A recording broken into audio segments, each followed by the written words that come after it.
कमलेश कुमार बुनकर, वरिष्ठ अध्यापक संस्कृत। आप सभी का मेरे YouTube चैनल अमृतवाणी संस्कृत में स्वागत करता हूं। साथियों, आज हम कक्षा 8 की पाठ्यपुस्तक रंजनी तृतीय भाग्य का तृतीय पाठ लेकर मैं आज आपके सामने उपस्थित हूं। साथियों, चलो हम देखते हैं पाठ्यपुस्तक का तृतीय पाठ। साथियों, ये पाठक्रम है, तृतीय है पाठ है, तीसरा पाठ। पाठ का शीर्षक है ध्येय वाक्यानि, ध्येय वाक्य। इस पाठ में हम आत्मनेपदम धातुओं से परिचित होंगे। साथियों, आप सबको पता है धातु ये 3 प्रकार की होती हैं। आत्मनेस्पदी, उभयनेस्पदी और परमनेस्पदी, ऐसी धातुएं होती हैं। आज हम इस पाठ में आत्मनेस्पदी धातुओं से परिचित होंगे। तो हम पाठ को देखें उससे पहले पाठ परिचय में कुछ लिखा है, तो इसे भी देखते हैं। संस्कृत साहित्ये अनेकानि सुभाषितानि सूक्तयश्च सन्ति। संस्कृत साहित्य में अनेक सुभाषित और सूक्तियां हैं। तेषु कानिचन वाक्यखण्डानि विविध संस्थाः स्वप्रतीक चिह्नेषु ध्येय वाक्य रूपेण स्वीकृतवते। उनमें कानिचन उनमें कुछ वाक्यखण्डानि, वाक्य खंडों को विविध संस्थाएं स्वप्रतीक चिह्नेषु, अपने प्रतीक चिन्हों के रूप में ध्येय वाक्य रूपेण और ध्येय वाक्य के रूप में स्वीकृतवते, स्वीकार किया है। न केवलम भारते, न केवल भारत में, विदेशेषु अपि, विदेशों में भी, स्वराष्ट्र से, अपने राष्ट्र के, विभाग से और विभाग के प्रतीक चिन्हों में संस्कृतस्य ध्येय वाक्यम स्वीकृतम, संस्कृत के ध्येय वाक्य को स्वीकार किया है। अन्येन एव, इससे ही संस्कृत का वैश्विक महत्व स्वयं एव सिद्धयति, स्वयं ही सिद्ध होता है।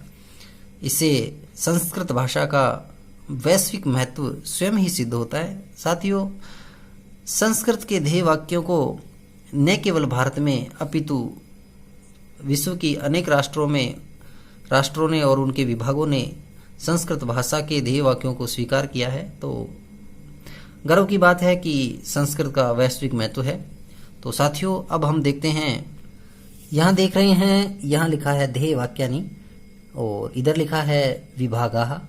ध्येय वाक्यानि, यहाँ कुछ ध्येय वाक्य हैं और उनके सामने विभागाः, विभाग लिखे हुए हैं कि ये ध्येय वाक्य अमुक विभाग का है और उसके प्रतीक चिन्ह भी आगे लिखे हुए हैं। तो मित्रों, पहला जो आप क्रम देख रहे हैं उसमें लिखा है सत्यमेव जयते।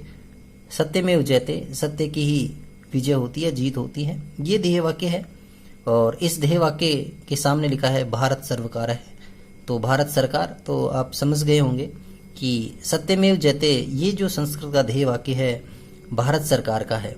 और आप कई राजकीय पत्रों पर देखा होगा कि इस प्रकार का अशोक स्तंभ का जो चित्र है उसके नीचे सत्यमेव जयते और गवर्नमेंट ऑफ इंडिया लिखा हुआ है। तो ये चिन्ह आप भारत सरकार का है। तो इस ध्येय वाक्य का भावार्थ भी यहाँ लिखा हुआ है, तो इसको भी हम देखते हैं। लिखा है सत्यस्य एव विजय भवति, सत्य की ही विजय होती है। एतत् अस्माकं देशस्य मूल मंत्र है अस्ति, यह हमारे देश का मूल मंत्र है। सत्यात्, सत्य से, परम ऊपर, किमपि नास्ति, कुछ भी नहीं है। सत्य से ऊपर या सत्य से बढ़कर कुछ भी नहीं है।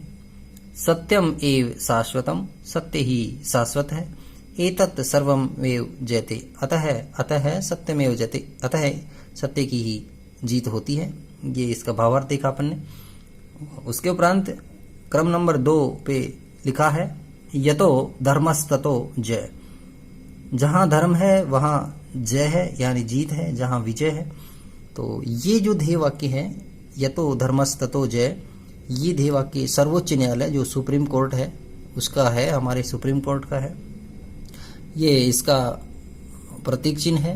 ये अशोक स्तंभ के ऊपर एक चक्र का रूप लिए हुए है और नीचे जो लिखा हुआ है इसका ध्येय वाक्य लिखा हुआ है संस्कृत भाषा में। तो इसका भी भावार्थ हम देख रहे हैं। तो यहाँ भावार्थ है, तो यत्र धर्म है, जहाँ धर्म है, तत्र विजय भवति, वहाँ विजय होती है। अधर्म से सदा पराजय एव भवति, अधर्म की सदा पराजय ही होती है, हार ही होती है। यदि हम सब धर्म पूर्वकम अर्थात न्याय पूर्वकम कार्यम करवामे है तर्हि अस्माकं विजय निश्चित इति। यदि हम सब वयमेनि हम सब यदि हम सब धर्म पूर्वक अर्थात न्याय पूर्वकम कार्यम करवामे, यदि हम सब न्याय पूर्वक कार्य करें, धर्म पूर्वक कार्य करें, तर्हि तो अस्माकं विजय है निश्चित इति, हमारी विजय निश्चित है। ये ध्येय वाक्य है हमारे सुप्रीम कोर्ट का, जो भारत सरकार का है। साथियों, अगला जो आप ध्येय वाक्य देख रहे हैं, सत्यम शिवम सुंदरम, सत्यम शिवम सुंदर, ये ध्येय वाक्य राष्ट्रीय दूरदर्शन का है और इसका भावार्थ ये, पहले आप इसका लोगो देखो, आपने कभी दूरदर्शन पर इस प्रकार का लोगो भी देखा होगा और उसके नीचे सत्यम शिवम सुंदरम ऐसा भी लिखा देखा होगा।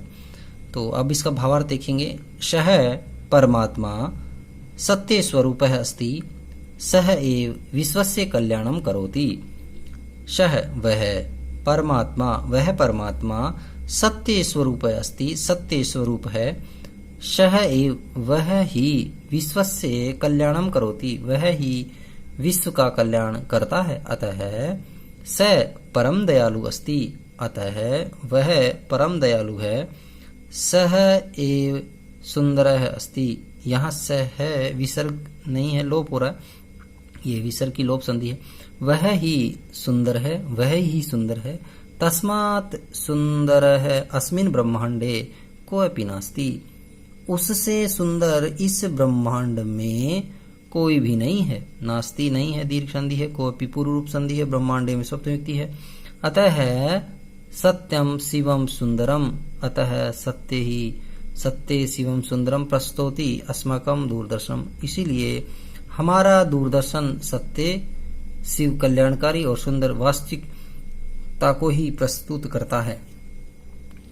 मित्रों, अगला ध्येय वाक्य जो आप देख रहे हो, बहुजन हिताय बहुजन सुखाय, ये ध्येय वाक्य है वो आकाशवाणी का है, यानी रेडियो का है। इसका भावार्थ भी अपन देख रहे हैं कि बहुजनानां हिताय, बहुत से लोगों के हित के लिए, अर्थात अस्माकं जीवनम संपूर्ण समाजस्य हिताय सुखाय च भवेत्, हमारे जीवन का हमारा जीवन संपूर्ण समाज के हित और सुख के लिए होना चाहिए। वयम तस्य सुखस्य कृते, हम सब उसके सुख के लिए सर्वदा प्रयत्नं कुर्मः, हमेशा ही प्रयत्न करना चाहिए। इति भाव है, ऐसा भाव है। तो ये ध्येय वाक्य है आकाशवाणी का है। अगला क्रम है 5, इस नंबर ए धर्म चक्र प्रवर्तनाय, ये ध्येय वाक्य है वो लोकसभा का है, हमारी लोकसभा है उसका है। तो इसका भावार्थ भी देख लेते हैं। शासकस्य दायित्वं भवति, शासक का दायित्व है, यानी कि शासक का दायित्व है कि सर्वान मानवान धर्म पूर्वक पालित, कि सभी मनुष्यों को धर्म पूर्वक पालना चाहिए, सभी लोगों की धर्म पूर्वक पालना करनी चाहिए। धर्मस्य अर्थ है कर्तव्यम, धर्म का अर्थ कर्तव्य। शासक है स्वयं कर्तव्य पालनम कुर्वन्, शासक स्वयं कर्तव्य पालन करता हुआ स्व प्रजाम अपि, अपनी प्रजा को भी कर्तव्य पालने योजित, अपनी प्रजा को भी कर्तव्य पालन के लिए जोड़ना चाहिए। तदर्थम, उसके लिए धर्म चक्र प्रवर्तनाय अस्माकं लोकसभा, यही हमारी लोकसभा का धर्म चक्र प्रवर्तनाय ये ध्येय वाक्य है। तो साथियों, अगला वीडियो में मैं आपके सामने इसके और आगे ध्येय वाक्यों को बताने का प्रयास करूंगा। आशा करता हूं आज का प्रयास आप लोगों के समझ में आया होगा। मित्रों, वीडियो देखने के लिए धन्यवाद। जय हिंद, जय भारत।